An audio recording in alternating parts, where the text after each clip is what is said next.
Hello বন্ধুরা, আমি আজকে একটা নতুন রেসিপি রাঁধবো হাঁসের ডিম দিয়ে পোস্ত দিয়ে।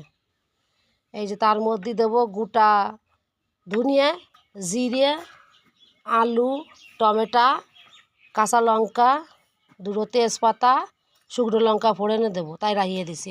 এই দেখো সেই টমেটো আমি ছোটো ছোটো করে কাটিয়ে নইছি। এই যে লঙ্কা চিরিয়ে নইছি।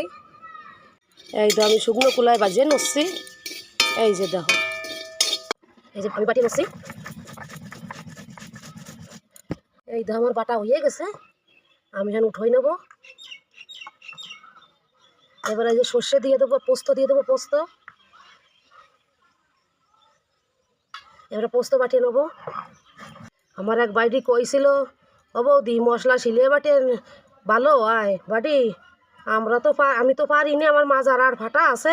এই জন্য আমি বেশি মশলা হলে আমি মিক্সারে দিয়ে দিই, অল্প মশলা আমি শিলে বাটতে পারি। এই যে আমার পোস্ত বাটা হয়ে গেছে, এই যে এখন নামাই নেব। এই যে পোস্ত বাটি নামাই নিছি।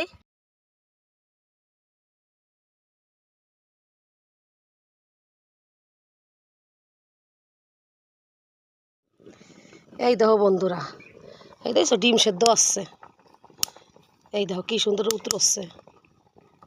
এই দেখো ডিম সেদ্ধ হয়ে গেছে, আমি এখন নামাই নেব।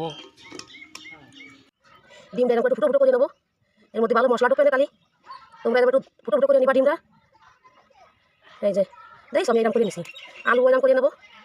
আস্তে আস্তে থাকবে সব। ডিম একটু হলুদ মাহাই নেবো, হলুদ মাহিয়ে ভাজিয়ে নেবো। এই যে আমার তেল দেওয়া হয়ে গেছে। এই যে ডিম ভাজিয়ে দিলাম এখন। আলু ডিম ভাজিয়ে নেবো। ডিম পোস্তর জন্য ডিমটা একটু হালকা করে ভাজিয়ে নিছি, বেশি কড়াই গরম হয়ে গেছে। এখন তেজপাতা দিয়ে দেবো, দুটো শুকনো লঙ্কা দিয়ে দেবো। এই যে গোটা জিরে রাখিলাম তাই দিয়ে দেবো। এই যে টমেটো কুচি রাখিলাম সেইয়া দিয়ে দেবো। এবার একটু নাড়িয়ে চাড়িয়ে নেবো।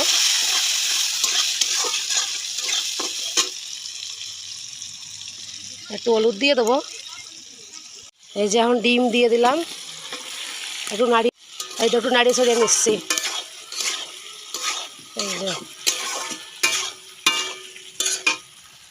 এই দেখো টমেটোটা নরম হয়ে গেছে। এই দেখো কি সুন্দর হয়েছে, দেখো এই যে মাহা মাহা হয়েছে।